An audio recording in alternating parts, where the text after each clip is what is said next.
J'ai testé Apple Intelligence sur Mac. Et en vrai, c'est pas mal. Je ne vais pas refaire l'histoire, vous la connaissez de toute façon. Apple Intelligence a été présenté lors de la dernière WWDC et il vise à permettre à Apple de rattraper son retard sur l'intelligence artificielle, la sacro-sainte intelligence artificielle. Un secteur très en vogue depuis l'arrivée de ChatGPT sur le marché. Mais voilà, à l'heure d'aujourd'hui, Apple Intelligence n'est pas disponible en Europe. Enfin, ce n'est pas tout à fait exact. Le blocage géographique mis en place par le constructeur ne porte que sur les iPhones et les iPads. Ce qui veut également dire que l'on peut en profiter sur les Mac. En revanche, attention car la langue française n'est pas encore supportée et c'est la raison pour laquelle toutes les prises de vue de cette vidéo ont été réalisées en anglais.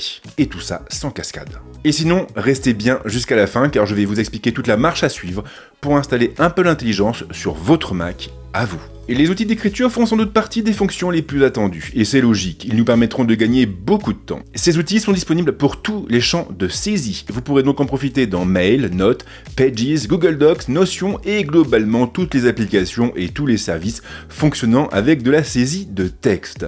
L'accès se fera soit par un clic droit, soit par le biais d'un bouton dédié. Un bouton qui n'est pas toujours intégré aux interfaces d'ailleurs, version bêta oblige. Les outils en question sont nombreux, le premier est sans doute le plus utile. Il vous aidera à corriger vos textes en les analysant. Il pourra corriger d'éventuelles fautes d'orthographe ou de grammaire, mais aussi optimiser la structure de vos phrases. Chaque changement suggéré sera expliqué et il sera bien entendu possible de revenir en arrière en cas de problème. Mais Apple Intelligence ne s'arrête pas là. Il peut aussi réécrire un texte pour l'alléger ou pour le rendre plus digeste. L'utilisateur pourra également définir un style parmi 3 propositions, amical, professionnel ou concis. Et si vous choisissez cette dernière option, alors macOS nettoiera le texte pour ne retenir que sa substantifique moelle. Et si les propositions ne vous plaisent pas, vous pourrez toujours demander une nouvelle génération en cliquant sur le bouton dédié.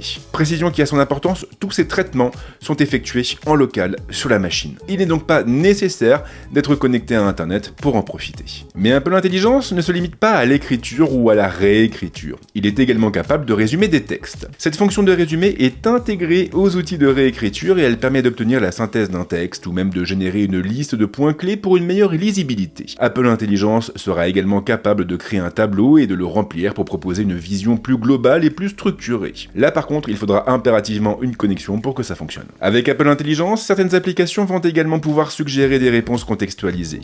Mail en fait partie. Lorsque vous répondrez à un courriel rédigé en anglais et que vous cliquerez dans la zone de réponse, l'application vous suggérera des messages préenregistrés. Leur nombre et leur contenu dépendra bien entendu du reste de la conversation. Message propose lui aussi cette fonction, ce qui ne surprendra absolument personne. Mais avant de poursuivre, il faut que je vous parle du partenaire de cette vidéo, Clean My Mac. Si vous avez un Mac, vous connaissez forcément ce nom. Clean My Mac est en effet un incontournable, et il va l'être encore plus avec sa toute nouvelle version. Elle va en effet beaucoup plus loin. Avec elle, vous allez pouvoir faire un ménage complet sur votre ordinateur. Moi par exemple, je le fais toutes les semaines, et ce pour être certain d'avoir assez de place pour mes montages vidéo. Les fondements n'ont pas changé. Clean My Mac a toujours pour but de vous aider à prendre soin de votre Mac. Le soin intelligent déterminera ainsi les fichiers inutiles pouvant être supprimés sans danger, les éventuelles menaces planant sur la machine, et les tâches à exécuter pour optimiser ses performances. Elle pourra aussi vous afficher les mises à jour vitales et les fichiers en doublon. Chacun de ces modules pourra être lancé individuellement. Il suffira d'aller chercher la bonne icône à gauche. Ces outils iront assez loin.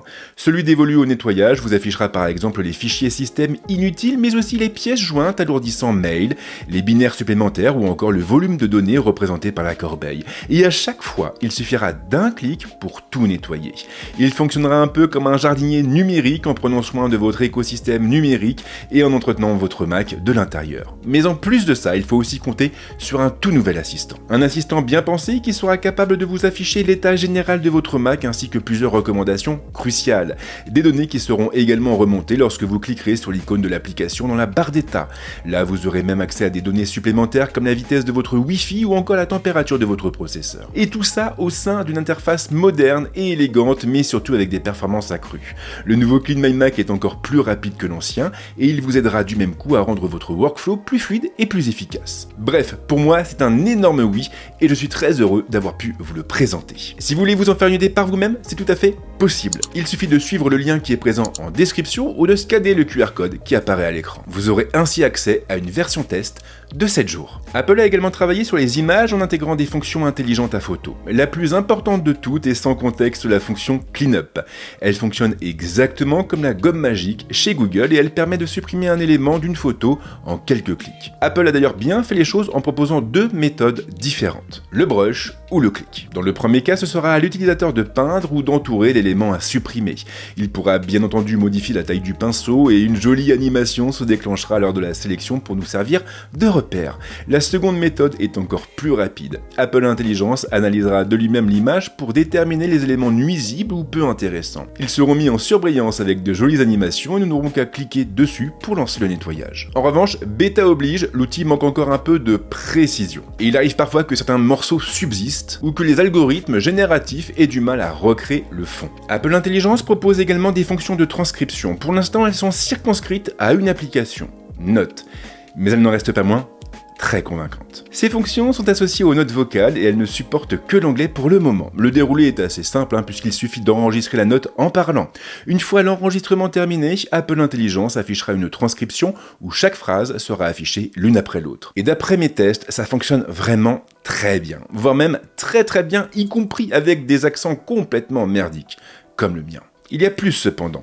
Note ne va pas se contenter d'afficher la transcription. Il vous permettra de la copier, bien sûr, mais aussi et surtout de la résumer en un clic. Alors c'est franchement hyper pratique, mais j'ai quand même un regret.